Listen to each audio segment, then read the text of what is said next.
Have you ever seen a little girl surrounded by laughter, chatter, and playful voices at school, but she herself sat in silence, her lips pressed shut, as if her words had been stolen by the world? That was Emma, the daughter of one of the richest men in the city, the CEO, Mr. Harrison Cole. Everyone thought she had everything: expensive dresses, a driver who dropped her off in a black car every morning, a huge mansion most kids could only dream of visiting. But no one knew her secret. Emma had not spoken a single word at school since she arrived. Not to her classmates, not to her teachers, not even when she was teased. She lived in silence, like her voice was locked away in a hidden room of her heart. And no one, not even her powerful father, could unlock it. But then came Ms. Clara James. She was not the type of teacher people admired from afar. She didn't wear fancy clothes, she didn't drive a nice car. In fact, her shoes had worn-down soles, her bag was secondhand, and sometimes she skipped lunch so her paycheck would stretch far enough to cover rent. Life hadn't been kind to her, yet she carried within her a warmth no money could buy. Clara had known struggle all her life, growing up in foster care, working her way through college, and now surviving on a teacher's salary that barely kept her afloat. But what she lacked in wealth, she made up for with heart. The first time Clara saw Emma sitting silently in the corner of her classroom, she noticed what others overlooked. The little girl wasn't just shy. She wasn't just distant. There was a deep sadness in her eyes, as if she wanted to speak but didn't trust the world to listen. Other teachers had tried to coax her, using promises of toys or gold stars, but nothing worked. The principal had warned Clara not to waste too much energy. "That girl is just spoiled," he had said with a shrug. But Clara didn't see a spoiled child. She saw a lonely one. Weeks passed, and Emma never said a word. Yet Clara didn't give up. Instead of forcing her, she began leaving small notes on Emma's desk with little drawings, flowers, cats, even silly doodles. She would write, "Good morning, Emma. I'm glad you're here today." Or, "I hope your heart feels a little lighter."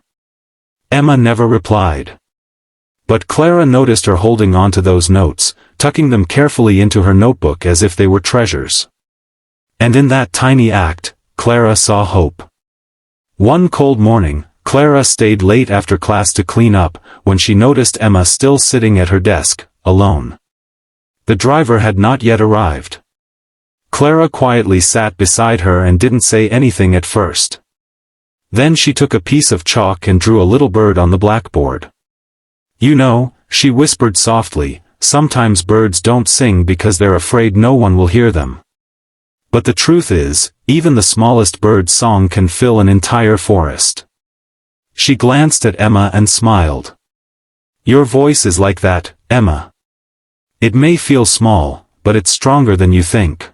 Emma didn't reply. Her little hands fidgeted, her eyes filled with tears, but still, silence. Clara didn't push. She simply placed a small paper bird folded from notebook paper into Emma's palm. "When you're ready," Clara said, "you can let this bird fly." That night, for the first time, Emma clutched the paper bird as she fell asleep. But the real turning point came unexpectedly. A school talent show was announced, and every child was expected to participate. Emma's name was on the list, but she shook her head violently when she saw it. The principal sighed in frustration. "She'll ruin the program if she refuses." "Just take her name off," he muttered. But Clara looked at Emma's tearful eyes and felt something rise in her heart. She couldn't let this little girl keep hiding. Not because the world demanded she speak, but because Emma deserved the chance to be free. Clara worked gently with her after school, never forcing words, but giving her space. They painted together, read stories aloud where Clara did the voices, even hummed songs side by side. Emma never spoke, but slowly, she began humming along, her lips moving, her eyes brightening. And then, one evening as the classroom windows glowed with the last light of sunset, Emma whispered her very first word to Clara. It was so soft, Clara almost missed it. But she heard.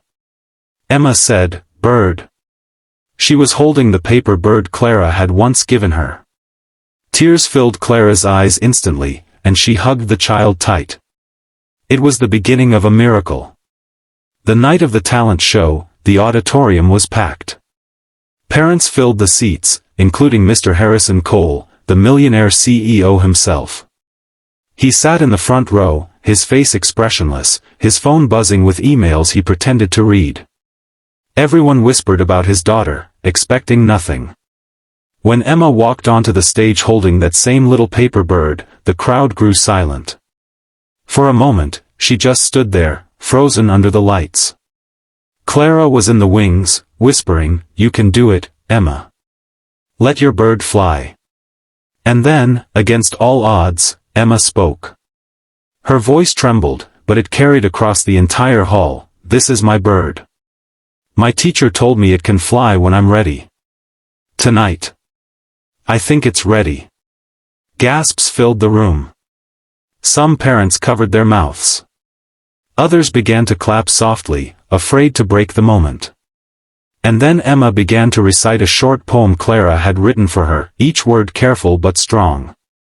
By the end, the auditorium erupted in applause. Emma was crying, but she was smiling too. Mr. Cole sat frozen in his seat, his hands shaking. He had spent millions on doctors, specialists, expensive programs, but none of them had helped.